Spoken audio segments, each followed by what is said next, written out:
E aí, bros e broas, buenas, bem-vindos a mais esse vídeo no meu canal. Aqui é meu canal pessoal e eu falo sobre as experiências de vida, as coisas que eu já fiz. Já viajei para mais de 40 países, eu fiz vários tipos de trabalho.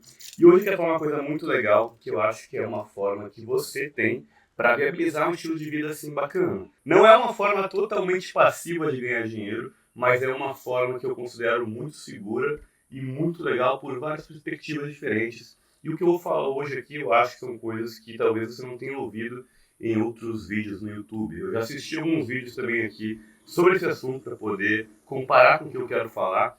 E eu acho que eu posso te ajudar a tomar uma decisão de como investir melhor para conseguir um Airbnb com uma renda melhor, próximo do que você deseja, tá? Então continue no vídeo e vamos lá. Antes de falar especificamente sobre os tipos de Airbnb que existem, eu gostaria de falar um pouco de por que eu acho que o Airbnb é uma ideia legal para você. Existem vários tipos de investimento, tá? Alguns podem inclusive te pagar mais do que um Airbnb, mas eu gosto muito do Airbnb porque é uma coisa que eu considero segura, que é uma coisa real, uma coisa que existe, né? Na pior das hipóteses, você ainda tem um imóvel, ainda tem um terreno, ainda tem uma coisa física que você pode vender, se não der certo. Até o momento que eu estou fazendo esse vídeo não existem impostos específicos para isso, né? Apesar que eu já vi aí que o governo está ensaiando uma maneira de pegar um pouco dessa parte também, né? Então, espero que não, mas vamos ver, espero que isso não aconteça. Eu morei mais de um ano em Airbnb, então, nesse meio tempo eu estudei bastante sobre os tipos de Airbnb que existem e depois eu pude investir finalmente em 2 Airbnbs diferentes. E é legal que eu tenho 2 Airbnbs, mas esses 2 Airbnbs são com características muito próprias, assim, não é o mesmo público que vai em um e que vai no outro. E eu acho que isso é uma coisa muito legal de ressaltar. Primeiramente, gostaria de falar sobre o Airbnb que eu morei. Eram 4 casas, geminadas, praticamente iguais, e 2 delas tinham banheira e 2 delas não tinham banheira. E a primeira coisa que eu gostaria de falar, porque isso é uma característica que eu fiquei muito chocado, assim, mas as 2 casas com banheira, além de serem mais caras, né, a diária deles era um pouco mais alta, também eles tinham uma taxa de ocupação quase 3 vezes maior do que os outros Airbnbs. E como é que eu sei disso? Porque eu peguei ali, entrei no site do Airbnb e comecei a ver, comecei a estudar isso. Eu acompanhei alguns imóveis de tipos diferentes aqui na cidade e percebi que Airbnbs com banheira tinham muito mais ocupação do que os que não tinham.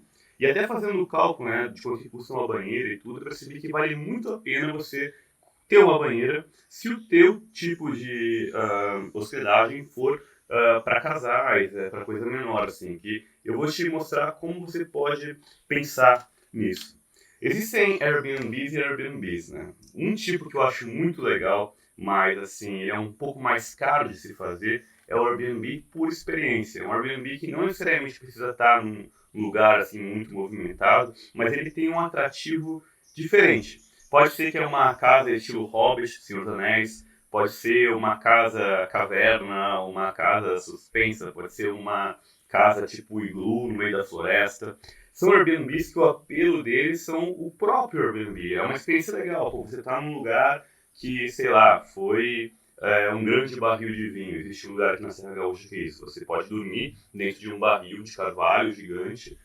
Então, esses Airbnbs eles têm um apelo totalmente especial. E eu posso falar que esses são lugares à parte. Se você tem um lugar com características muito próprias, um lugar muito diferente, vale a pena você investir nesse Airbnb. Mas eu recomendaria outros tipos para você, que é uma pessoa comum, assim, que quer ter esse investimento, tá? Além da banheira, uma coisa que eu achei legal também é que eu vi que muita gente procura casas com lareira.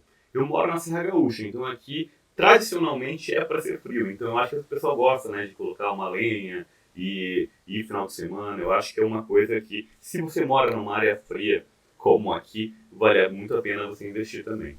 Primeiramente, eu gostaria de falar que a localização é uma das coisas mais importantes que você pode pensar para o seu Airbnb. Especialmente se você mora numa grande cidade, num grande centro, tipo São Paulo, Rio, Porto Alegre. É uma coisa, assim, que é fundamental. E o pessoal normalmente não procura grandes apartamentos para isso. Normalmente é sempre ou uma pessoa sozinha, ou 2, ou um casal com um filho, 2 filhos no máximo. Mas nunca foge muito disso. Então, por esse motivo também eu diria que é melhor você investir num apartamento com no máximo 2 quartos ou 1 quarto e sei lá, uma sala com sofá-cama, porque a maior parte, assim, 80%, 90% das pessoas não vai se importar em ter uma casa maior do que isso. Uma casa grande, por exemplo, normalmente é ocupada por grupos maiores. E esses grupos maiores, quando que vão para lá? É mais assim, quando tem uma data especial, aniversário de um amigo, quando é carnaval, quando é Natal, quando é Ano Novo. Mas também, essa característica de ter muitas pessoas na sua casa, embora você possa cobrar bastante por uma diária, também tem um outro problema. As pessoas acabam fazendo festa, acabam. Não é sempre, tá? Mas é muito comum que as pessoas acabem quebrando alguma coisa, tendo comportamentos inadequados. E para você que é dono do Airbnb, estou falando como o dono, né? Como uma pessoa que quer alugar o Airbnb, não como o usuário. Isso não é muito legal. Não é muito bom você receber muitas pessoas, porque pessoas juntas bebem, fazem festa. Então é isso. Eu manteria uma casa de 2 quartos, um apartamento de até 2 quartos, mas não mais que isso, porque grandes grupos costumam dar problema.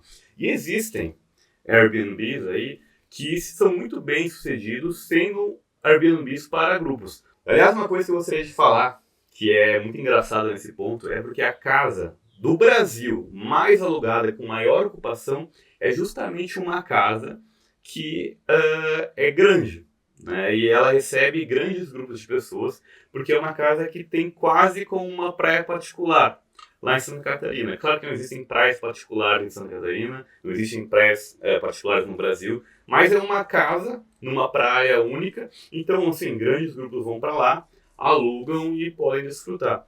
E é interessante também essa casa, porque se você olhar o valor da diária, ela é muito alto, é bem alto. Só que se você dividir entre, sei lá, 12 pessoas, que é a ocupação da casa, não fica tão caro para você alugar.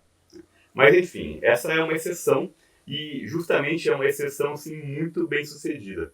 Mas eu falaria para você se manter com uma casa pequena, com 2 quartos, um apartamento de até 2 quartos, porque você não vai precisar mais que isso e o público que normalmente quer mais que isso não é um público muito legal para você receber.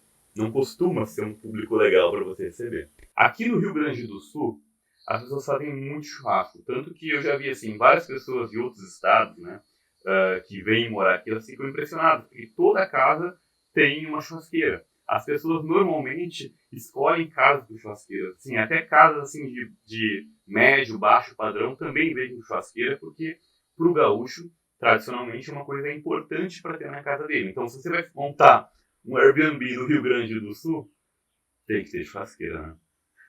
Eu falei que meus dois Airbnbs tinham características bem diferentes. E eu gostaria de falar sobre elas agora. Um dos Airbnbs fica embaixo da minha casa. Eu estou construindo uma casa e no andar de baixo eu fiz um Airbnb. Só que assim, é um local com uma vista incrível, uma vista maravilhosa, eu vou fazer vídeos lá para mostrar.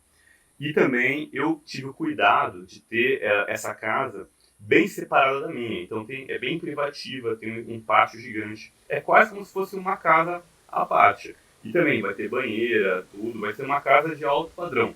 Então eu diria que essa casa é para um público, né? É um Airbnb mais focado, assim, no luxo. É um Airbnb, assim, com características de casa mais sofisticada. Então é um público.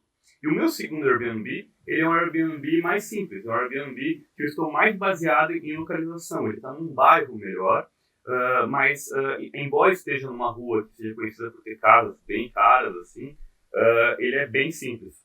Primeiramente porque ele não é uma casa e nem um apartamento. Eu comprei um terreno nessa rua aqui, que tem casas muito legais, e fiz uma base de pedra e coloquei uma casa modular, tipo um container. Não é um container marítimo, até porque hoje em dia não pode mais ter container marítimo sendo utilizado para fazer casa, Airbnb, porque tem uma questão dos materiais que podem ter sido levados em navio, enfim, hoje em dia não pode mais. Então eu comprei uma casa modular. E é legal porque ela já vem totalmente pré-pronta, ela já vem com tomada, já vem com banheiro pronto, tudo. E foi bem fácil. Eu comprei ele em, assim, um mês, já veio e colocou lá. Pá! Só ligar a água, só ligar a luz e vamos para o abraço. Já está rodando e é muito legal. E é legal que esse Airbnb, embora seja um Airbnb mais simples, ele tem uma vista muito legal também. Então, Você pode abrir a janela e ver o vale, é bem localizado, é bem bacana, tem um jardim, eu acho um custo-benefício maravilhoso. Como tem casas nessa rua aqui que cobram até R$ 1.000 ou mais por uma diária, eu acho que eu facilmente consigo pelo menos uns 400, 500. Sendo que esse Airbnb me custou pouco para fazer, também os móveis não são planejados, são móveis que eu já comprei pré-prontos, já usei uma cama que eu tinha. Eu acho que o melhor custo-benefício é esse, você ter talvez um terreno numa área legal, assim, que tem localização boa, e fazer uma casa modular. Porque daí é só você montar e aí você tem um custo baixo e vai ter uma renda já de cara, né? Uma coisa que é muito legal, se você quiser vender o terreno e não quiser vender a casa, você pega um guindaste, pega a casa, tira, leva para outro terreno e vende o terreno, né? Então é bem simples. E uma coisa que é legal aqui nessa região também, que acontece muito assim, o pessoal tem um terreno numa zona legal e aí você pode vender para uma construtora, vender não, fazer uma parceria com uma construtora, que você dá o terreno em troca de 1 ou 2 apartamentos para serem construídos ali. Então, fazer um prédio, né, e te dão 2 apartamentos em troca de você ter dado o terreno. É uma coisa que eu acho que para o futuro também é um bom investimento. Então, assim, enquanto o terreno está valorizando através dos anos, né, que sempre vai valorizar terreno, você está agregando valor ao seu terreno e também está ganhando dinheiro com o Airbnb. Você não está parado. E com uma diária assim, de 400, 500 reais, sendo que você comprou o container aí por 40 mil, 35 mil, sei lá, é uma coisa muito boa. Você vai tirar esse dinheiro em um certo tempo, né? Então, você está ganhando com a valorização do terreno, que sempre valoriza, está ganhando com o Airbnb que está nele, e posteriormente ainda pode fazer uma casa ou vender para uma construtora para fazer essa parceria de ter um prédio ali e ficar com um apartamento ou 2, ou pegar o dinheiro. Enfim, são várias possibilidades. Mas de qualquer maneira você está ganhando dinheiro sempre, né? Então eu acho que é muito legal. E uma coisa que eu acho legal de comentar é que nesse mundo de Airbnb, nem sempre as coisas são tão óbvias assim. Eu assisti vários vídeos aqui no YouTube e até fiquei bem decepcionado, assim. Eu não acho que eu aprendi muito ouvindo as outras pessoas falarem, para ser bem sincero. Não vi muita gente falando coisas muito relevantes sobre o assunto aqui. Mas, assim, por exemplo, perto da minha cidade aqui tem Gramado, que é um lugar que é super badalado, todo mundo conhece Gramado, Canela. Só que fazendo um cálculo de Airbnbs nessas cidades, não vale tanto a pena. Porque um terreno, um apartamento em Gramado, é muito caro. É muito mais caro do que a média das cidades em volta, sabe? E claro, você vai poder cobrar mais caro lá, mas não tão mais caro a ponto de você cobrir os seus custos com isso. Então, embora Gramado seja muito legal, não é um lugar certo para você ter um Airbnb se você quiser ter só um Airbnb. Se você quiser ter uma casa para passar o final de semana e mais um Airbnb, beleza, tá valendo. Agora, se você não quiser, daí já é outra questão. Ah, e uma coisa que é legal, você pode ter múltiplas funções para o mesmo imóvel. Por exemplo, aqui a minha casa container, durante a semana a ocupação é muito baixa. Então o que eu faço? Eu tiro, né, da locação e uso como escritório. Porque não é legal você trabalhar em casa, né? Se você não tem uma casa que tem um local especial para trabalhar, é legal você separar as coisas. Então o que eu faço? Eu pego meu computador, vou para o meu container, Airbnb, fico lá, trabalho de lá e final de semana eu coloco no Airbnb. Eu já economizo dinheiro de alugar uma sala para mim trabalhar e também tenho essa renda. Você pode me perguntar também, mas como é que você vai viajar, fazer várias coisas diferentes, se você tem que cuidar do Airbnb? Eu acho que essa resposta é meio óbvia, né? Mas eu vou falar aqui de toda maneira porque você que está assistindo talvez não saiba. Mas existem várias empresas que fazem a administração de Airbnbs. Ou às vezes não só empresas, existem pessoas físicas, né? Pessoas da cidade que podem fazer isso para ti. E eu aconselho muito você a não dar o seu telefone pessoal no site, em lugar nenhum. Porque o pessoal é meio chato, às vezes manda mensagem por nada, tudo. É melhor você ter um celular, que vai ser o celular do Airbnb, né, para as pessoas, com WhatsApp ali para as pessoas, e você deixa esse celular com a pessoa que você está administrando para ti.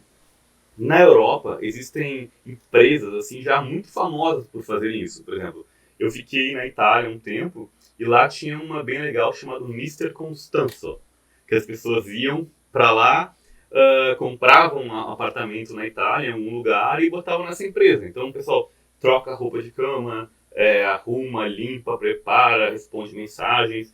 E também, uma coisa que é legal também é você automatizar bastante o processo, né? Colocar uma senha na porta, trocar a senha toda hora, né? Automaticamente. Coisas que você pode fazer online. Então, dessa maneira, você pode ter alguém para limpar a casa para você e ficar viajando por aí, né? Que é o que importa. E é legal, você tem como fazer muito dinheiro com o Airbnb. Vou contar uma história aqui para você que eu acho bem interessante. Eu tenho um amigo em Porto Alegre que conhece um cara que ele compra várias casas assim antigas a prazo, então ele vai lá, pega uns apartamentos caindo aos pedaços assim, e ele tem uma equipe que vai lá e limpa, constrói, arruma, faz tudo que tem que fazer em uma semana e um mês depois que ele comprou o apartamento, ele já põe para alugar. E como ele comprou a prazo esse apartamento, ele vai pagando essa parcela com a renda do próprio Airbnb. Então, no final, depois de tantos anos, o Airbnb saiu de graça, porque você está ganhando uma renda com o Airbnb e pagando o Airbnb com essa própria renda, né? E é legal, assim, você procurar casas antigas, casas mais destruídas, porque você pode conseguir elas por um preço bem menor, que nem esse cara faz. Ele tem uma equipe que só faz isso. Inclusive, tem um outro amigo que começou nesse ramo e está se dando muito bem. E assim, esse cara, esse primeiro aí, acho que já é dono de uns 8 apartamentos, assim, é bem legal. É uma coisa que é bem interessante. É uma ideia bem legal, claro que não é para todo mundo, mas se você puder fazer, é uma boa ideia. Então, amigos, muito obrigado você por ter assistido esse vídeo aqui no meu canal. Eu sei que o áudio não está tão bom, né? Tá com um eco, mas eu não estou dando speed no vídeo, não estou dando nada. É uma questão de captação mesmo, o microfone que eu tenho tá com esse problema. E até eu resolver, eu vou ter que continuar gravando com ele. Mas assim, eu sei, pelo que eu vi, não é nada que interfira, né, na tua compreensão nem nada. E é isso, tá bom? Muito obrigado, tamo junto, até a próxima.